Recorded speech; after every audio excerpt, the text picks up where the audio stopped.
Life Stories brings you another heartfelt tale of resilience, love, and the unexpected bonds that transform lives. Today, we follow Ethan, a grieving father trying to bring joy back into his son Ben's life after a devastating tragedy. On a stormy day, a chance encounter with Claire and her daughter Lily sets the stage for a journey filled with courage, hope, and the healing power of family.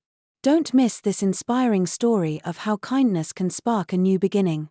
Subscribe to Life Stories to start today's journey and discover the magic of second chances. In the bustling mansion on the edge of Chicago, everyone was busy preparing for a special celebration. Ethan, the owner of the house, had spared no effort in organizing the perfect birthday party for his only child, Ben. At just 6 years old, Ben was Ethan's pride and joy, a reminder of the love he once shared with his late wife, Emily. The decorations were spectacular, with golden streamers adorning the walls, colorful balloons floating gracefully around the room, and a table set with an array of delicious treats. Ethan had even hired an entertainer, a lively clown, to ensure the children had a wonderful time. The house was alive with energy, but in one corner of the room sat the birthday boy, motionless in his wheelchair, staring blankly out the window. Ethan couldn't help but feel a pang of sadness as he watched his son. He approached Ben, crouching beside him with a warm smile. "Look, Ben. Isn't the room beautiful? Grandma and Grandpa will be here soon, and Uncle Mike and Aunt Brenda are bringing lots of gifts. What would you like most in the world today? Just name it, and I'll make it happen." For the first time that day, Ben's eyes lit up, though only faintly. "I want to see Mom," he said softly, his voice trembling. "I miss her so much. And I want friends. I want to be able to walk again. I don't need anything else." The raw honesty of his words nearly broke Ethan's heart. He swallowed the lump in his throat, placed a gentle hand on his son's shoulder, and said, "Oh, Ben, you know Mom is watching us from heaven. She loves you more than anything and wants to see you happy. And about walking, don't you worry. We'll get there, son. I promise. I'll find a way to help you. And as for friends, well, let's see what we can do about that today." Ben gave a small nod, but his gaze returned to the window, his eyes filled with a melancholy far too deep for a child his age. Ethan sighed and stood up, his mind racing with ideas to cheer him up. It had been over a year since the car accident that claimed Emily's life and left Ben in this state. Though doctors insisted that Ben's paralysis was psychological rather than physical, no amount of therapy or encouragement had managed to get him out of his wheelchair. The past year had been an uphill battle for Ethan. He had poured his energy into caring for Ben, juggling the demands of his business with the overwhelming responsibility of being a single parent. But no matter how much he tried, he couldn't shake the feeling that he was failing his son. Ben's laughter, once so bright and contagious, had vanished, leaving a silence that echoed painfully through the house. As Ethan walked through the room, adjusting decorations and checking on the arrangements, he reflected on how much life had changed. Before the accident, the three of them, Ethan, Emily, and Ben, had been a picture of happiness. Emily had been a vibrant, loving woman who filled their home with warmth and joy. She had an uncanny ability to turn ordinary moments into treasured memories. Whether it was baking cookies with Ben or curling up on the couch to watch his favorite cartoons, the accident had shattered that idyllic life in an instant.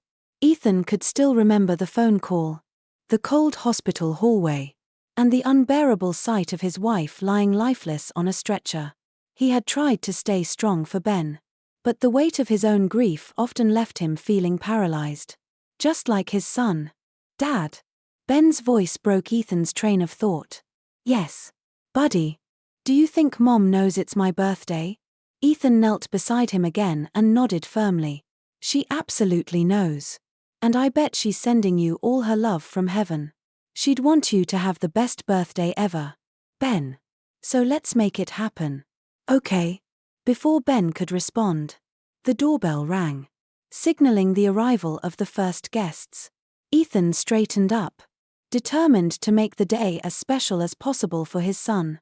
As the room began to fill with laughter and chatter, Ethan noticed that Ben remained withdrawn, his small frame almost disappearing into his wheelchair.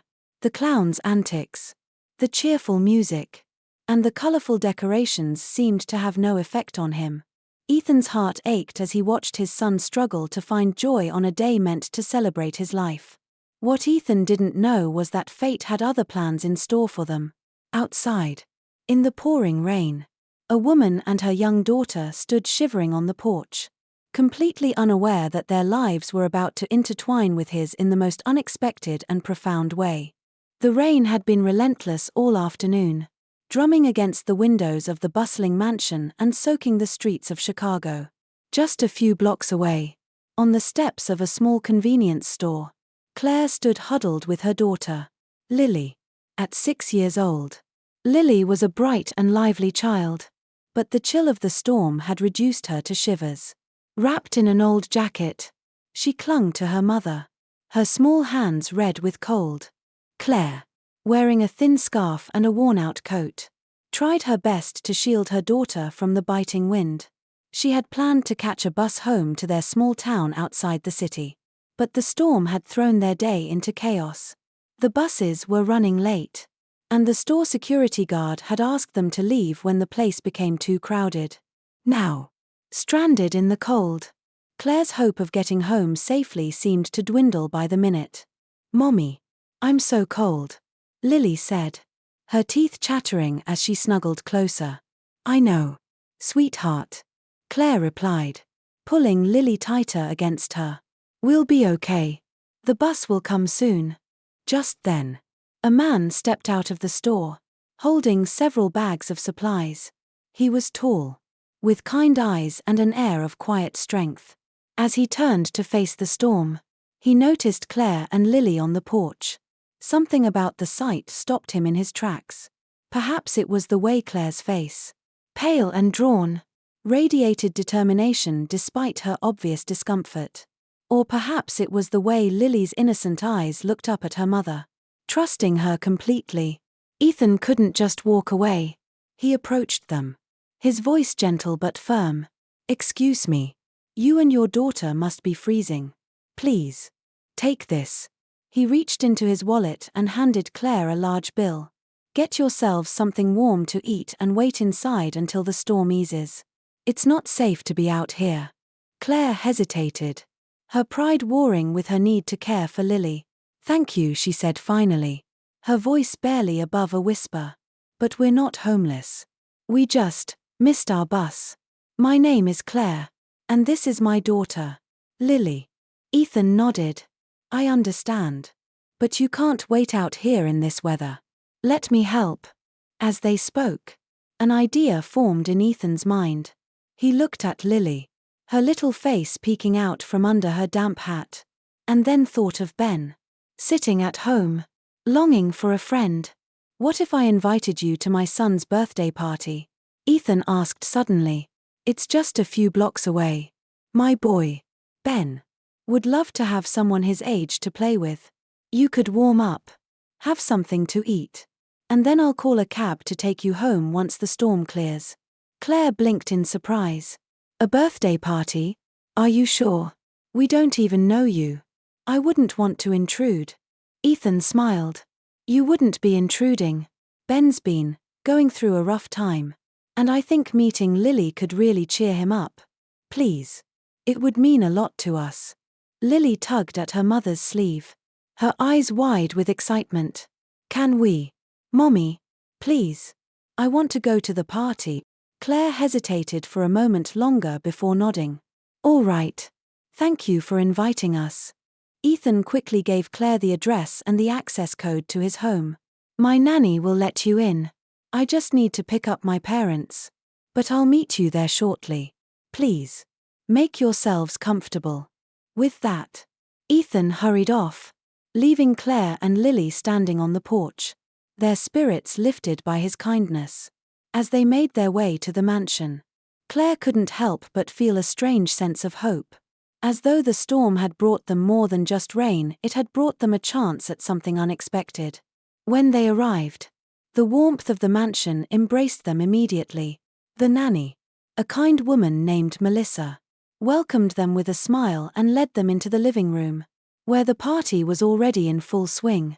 Lily's eyes sparkled as she took in the colorful balloons and delicious treats.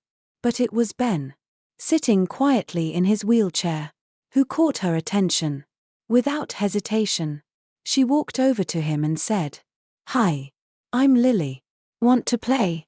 Ben looked up, startled, but then nodded shyly. For the first time in months, a small smile appeared on his face. Watching from across the room, Melissa felt a wave of emotion. Perhaps, she thought, this stormy day would bring more than just fleeting joy, it might bring healing to two families in need of hope. The party continued in full swing, with laughter filling the mansion as children and adults alike enjoyed the festive atmosphere. Yet for Claire, who sat quietly at the edge of the room, it felt like stepping into another world. The opulence of Ethan's home was overwhelming, with its glittering chandeliers and polished marble floors. But what struck her most was the warmth radiating from Ethan and his guests. From her seat, Claire kept a watchful eye on Lily and Ben. The two children sat on a plush white carpet, engrossed in their own world of play. Lily's animated chatter and Ben's growing smiles brought a rare sense of peace to Claire's heart. For the first time in a long while, she felt a flicker of hope, even as memories of her past threatened to resurface. When Ethan returned with his parents, the room grew livelier. Patricia, Ethan's mother, swept in with her usual elegance, her sharp eyes immediately scanning the room. Though she maintained a polite demeanor, her gaze lingered on Claire with thinly veiled disapproval. "Ethan," Patricia said after congratulating Ben, "who is that woman? A guest of yours?" Ethan glanced at Claire and hesitated. He knew his mother well, her distrust of strangers was deeply ingrained. Still, he replied firmly, "Her name is Claire. I invited her and her daughter, Lily. We met by chance in the storm, and I thought Ben could use the company." Patricia's lips pressed into a thin line. "I see. Well, I hope you've thought this through." Ethan chose not to engage further. Instead, he focused on Ben, whose laughter was becoming more frequent. Thanks to Lily's company, he knew he had made the right decision, no matter what his mother thought. Later that evening, when the party began to wind down, Ethan found a quiet moment to speak with Claire. He could see the weariness in her eyes, hidden behind her warm smile. "Claire," he began gently, "I hope you don't mind me asking, but what brought you to Chicago? You mentioned earlier that you live outside the city." Claire hesitated, her fingers tracing the edge of her teacup. She had always been cautious about revealing too much, but something about Ethan's genuine concern encouraged her to open up. "I don't usually talk about this," she admitted, her voice soft, "but I feel like I owe you the truth after everything you've done for us." She took a deep breath and began her story. Claire explained how she had grown up in a small town, the daughter of hard-working parents who had struggled to make ends meet. Her father, a war veteran, had instilled in her a sense of resilience, while her mother's quiet strength had taught her the value of perseverance. But life had not been kind. When her mother fell gravely ill, Claire found herself desperate to afford the expensive treatments that could save her. It was then that a wealthy couple from Boston approached her with a proposition to become a surrogate mother for their child. The arrangement promised financial security, but it came at a cost Claire hadn't fully anticipated. "When Lily was born," Claire said, her voice trembling, "they didn't even let me hold her. They took her away immediately, as per the agreement. I thought I could handle it. I told myself it was the right thing to do for my mother. But giving her up, it broke something inside me." Ethan listened intently, his heart aching at the pain in her voice. "After my mother passed away," Claire continued, "I couldn't stop thinking about Lily. I wondered if she was happy, if she was safe.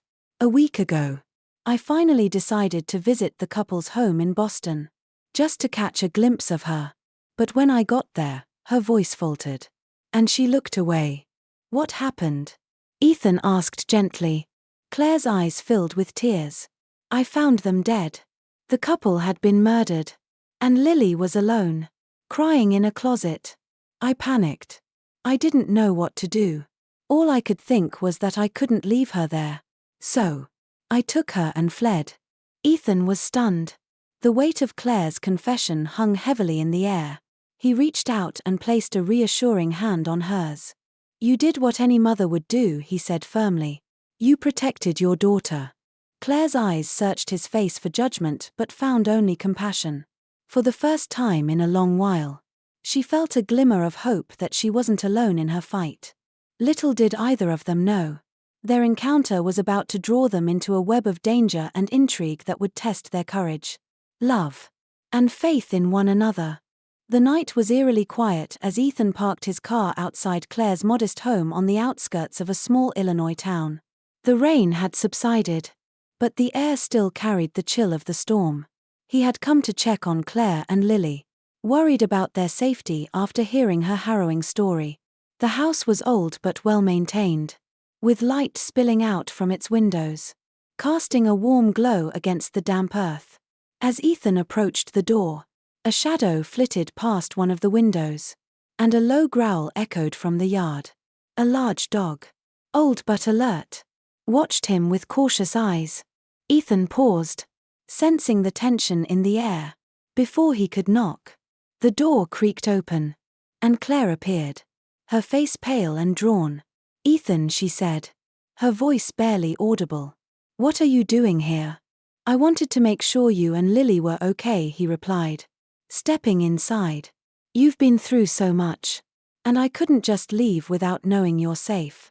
Claire offered a weak smile, but before she could respond, the sound of shattering glass erupted from the back of the house. Both of them froze. Then came heavy footsteps and low, menacing voices. Claire, a man's voice bellowed. We know you're in here. Hand over the kid. And no one gets hurt. Claire's face turned ashen, and she instinctively pulled Lily, who had been playing in the corner, into her arms. No, she whispered, clutching her daughter tightly. Ethan's protective instincts kicked in immediately. He locked the front door and turned to Claire. Take Lily and hide. Don't come out until I tell you it's safe. But, Claire began. Fear etched across her face. Go. Ethan insisted, his voice firm but calm. Claire nodded and hurried toward the basement, Lily clutching her hand. Meanwhile, Ethan turned to face the intruders. Two men burst into the living room, their faces shadowed and their movements aggressive. One of them carried a knife, its blade gleaming in the dim light. Who the hell are you? One of the men snarled, glaring at Ethan. A friend, Ethan said evenly, positioning himself between the men and the doorway to the basement. You're not taking that little girl. The man with the knife sneered. Oh, tough guy. Heh. You have no idea who you're dealing with. Step aside, or we'll make you regret it. Ethan didn't budge. His years of martial arts training from his youth flooded back into his mind, grounding him. You're the ones who'll regret it if you don't leave now, he said. The men lunged. What followed was a blur of movement. Ethan dodged the first strike, grabbing the man's arm and twisting it with precision. The knife clattered to the floor, but the second man charged, landing a punch to Ethan's ribs. Pain shot through him, but he didn't falter. The fight was brutal. Ethan managed to disarm one attacker completely and knock him to the ground. But the second man proved more persistent, grabbing a piece of broken glass and slashing at Ethan's shoulder. Blood seeped through his shirt. But Ethan refused to give up. From the basement, Claire could hear the commotion. Her heart raced as she held Lily close, whispering words of comfort. Suddenly, the dog outside, sensing the danger, began barking ferociously. Moments later, it charged through the open door, teeth bared. The dog lunged at the second attacker, knocking him off balance. Ethan seized the opportunity, delivering a final blow that sent the man sprawling. The room fell silent except for Ethan's labored breathing and the dog's low growl as it stood guard. Sirens wailed in the distance.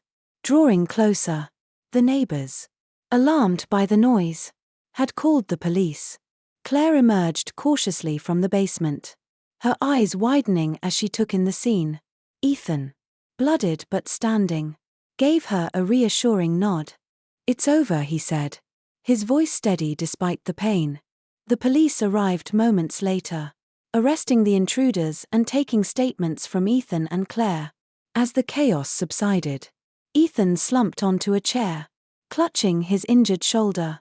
"Why did you do that?" Claire asked, her voice trembling. "You could have been killed." Ethan looked at her, his expression softening. "Because you and Lily needed someone to stand up for you. I wasn't going to let them take her. Not on my watch." Tears welled in Claire's eyes as she realized the depth of Ethan's kindness. In that moment, she knew she wasn't alone anymore. As the police took the men away and the house quieted down, Claire tended to Ethan's wounds, her hands shaking but determined. In the face of danger, a bond had formed, one rooted in trust, courage, and an unspoken promise to protect one another, no matter what lay ahead. Ethan woke up the next morning in a hospital bed, his shoulder heavily bandaged. The sterile scent of antiseptic filled the room, and the rhythmic beeping of monitors played a steady background melody. His first thought wasn't about his injuries, it was about Ben. Had Melissa, his nanny, explained things to him? Was he all right?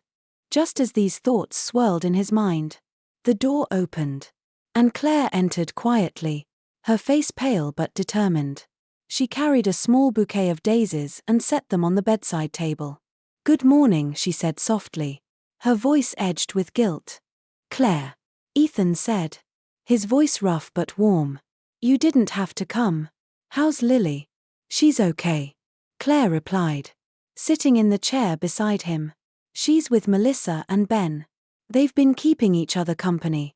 "But Ethan," she hesitated, her eyes welling with tears. "I'm so sorry. You got hurt because of me." Ethan reached out, placing a reassuring hand over hers. "None of this is your fault.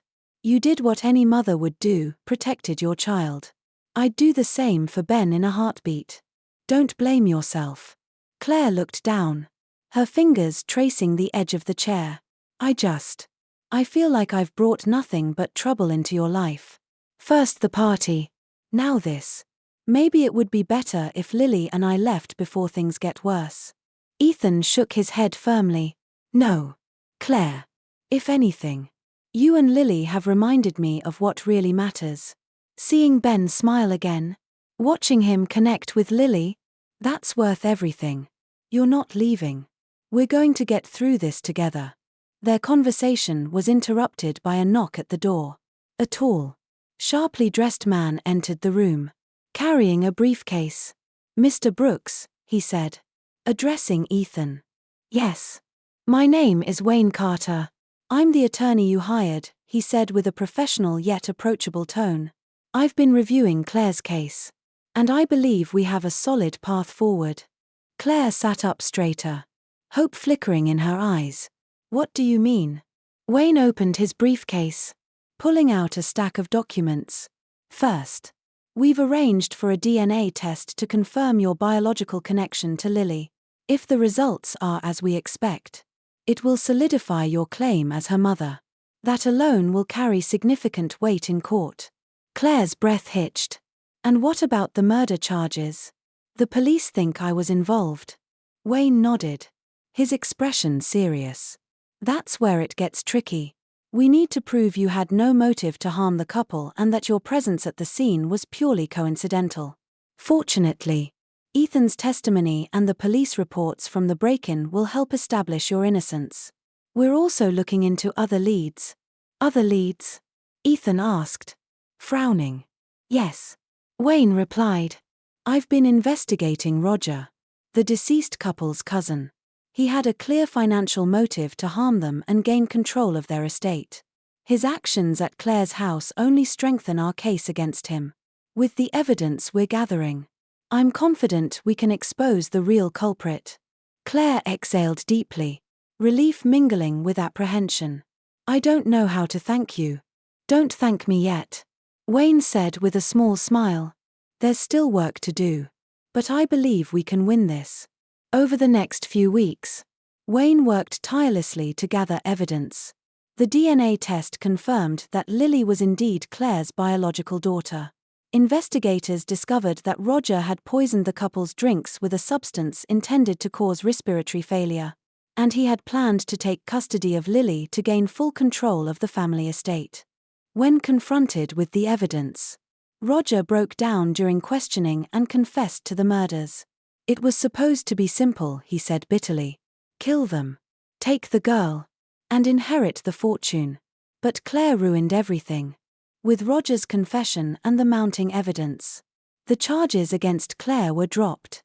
The court formally recognized her as Lily's mother, and Lily was declared the rightful heir to her parents' estate. When the news was delivered, Claire broke down in Ethan's arms, overwhelmed by relief.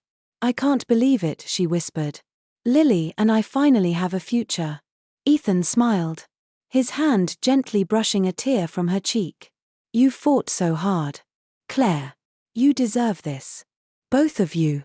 That evening, as they sat on the porch of the mansion, watching Ben and Lily play together in the garden, Claire turned to Ethan. "I don't know where we'd be if you hadn't invited us in that day," she said.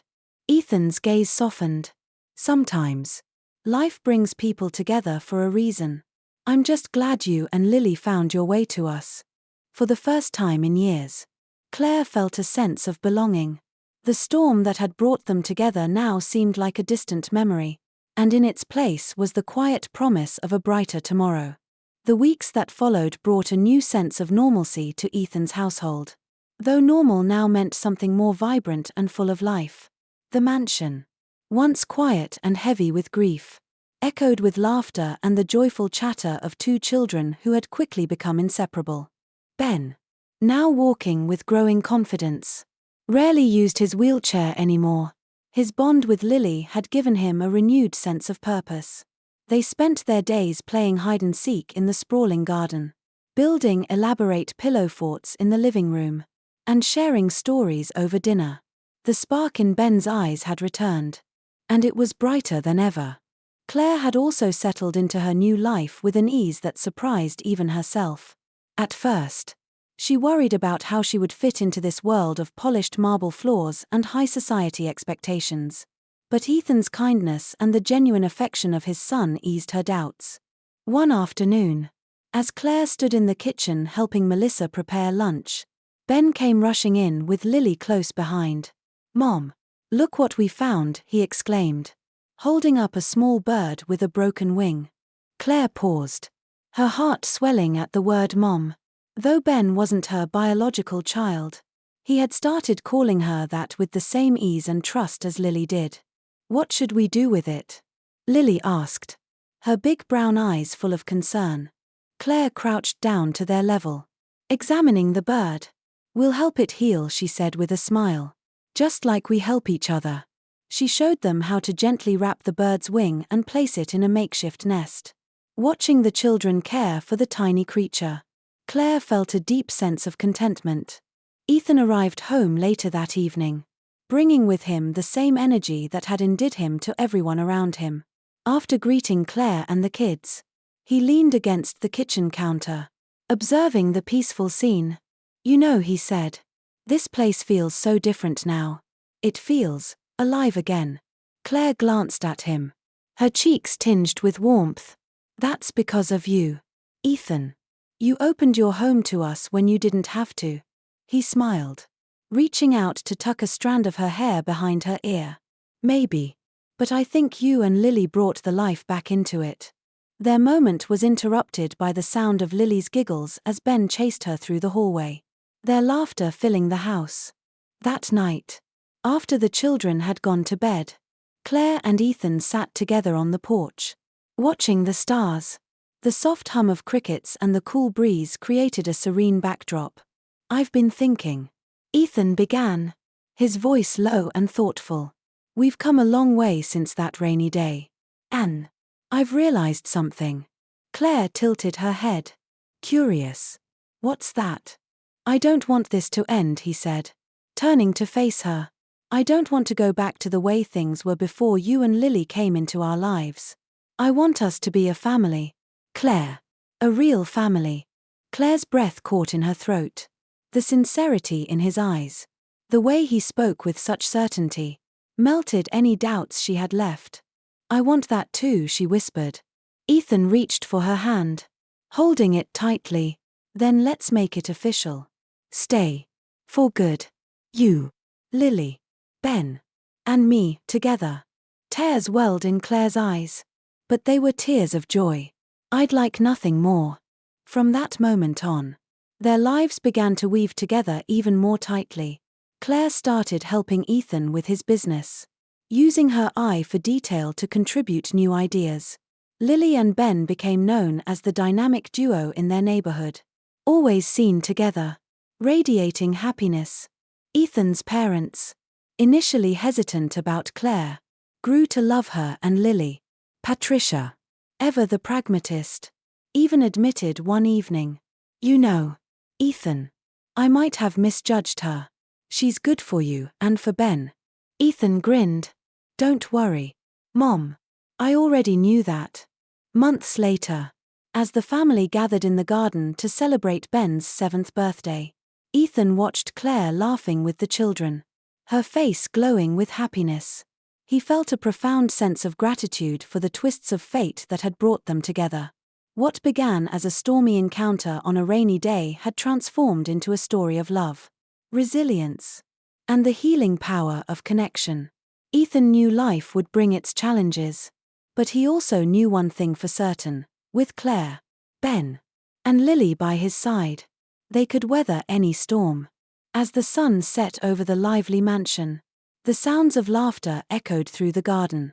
Ethan, Claire, Ben, and Lily sat together under the twinkling fairy lights, sharing stories and dreams for the future.